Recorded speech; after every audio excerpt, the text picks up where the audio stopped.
ఉద్యమం సందర్భంగా నీళ్లు నిధులు నియామకాలని చెప్పి 10 సంవత్సరాలు అధికారంలోకి వచ్చిన వాళ్ళు ఈనాడు సమస్యలను పరిష్కరించకపోవడం ఇంకా చిక్కుముళ్ళుగా తయారని నియామకాలు జరగలేదు. వాళ్ళ కుటుంబంలో జరిగిన నియామకాల గురించి నేను చెప్పవలసిన అవసరం లేదు. చైతన్యవంతమైన మీకు ప్రతి విషయము తెలుసు. కరీంనగర్ నిజామాబాద్లో ఓడిపోతే తక్షణమే కుటుంబ సభ్యులకు నియామక పత్రాలు అందించారు. కానీ తెలంగాణ రాష్ట్రంలో ఖాళీలు ఉన్న ప్రభుత్వ ఉద్యోగాలు భర్తీ చేయలే. గ్రూప్ 1లో 5 లక్షల మంది పరీక్షలు రాశారు. గ్రూప్ 2లో 5 లక్షల మంది అప్లై చేస్తే 2.5 లక్షల మంది పరీక్షలు రాశారు.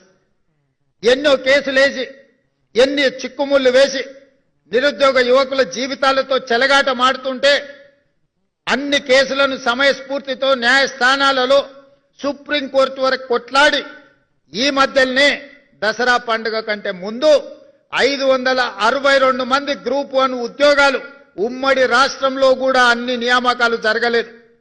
2011లో గ్రూప్ 1 పోటీ పరీక్షలు జరిగితే మళ్ళీ 2025లో 15 సంవత్సరాలు గ్రూప్ 1 నియామకాలు జరగకపోతే ఈ ప్రభుత్వం పరీక్షలు పెట్టడమే కాదు, ఫలితాలు ప్రకటించడమే కాదు, నియామక పత్రాలు ఇదే శిల్పారామంలో 562 మందికి స్వయంగా మేమే నియామక పత్రాలు అందించినాం. ధరణి అనే చట్టం కొద్ది మంది దొరలకు చుట్టంగా మారింది.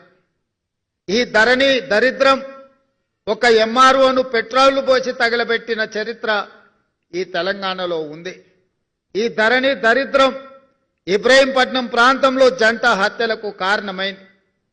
ఈ రకంగా ధరణి దోపిడీ గురించి ధరణి చట్టాన్ని అడ్డం పెట్టుకొని ఈ భూమి మీద ఆధిపత్యం చెలాయించి దోసుకోవాలనుకున్న దొరలకు మొన్న జరిగిన ఎన్నికల్లో ప్రజలు గుణపాఠం చెప్పి బంగాళాఖాతంలో విసిరేసిండ్రు.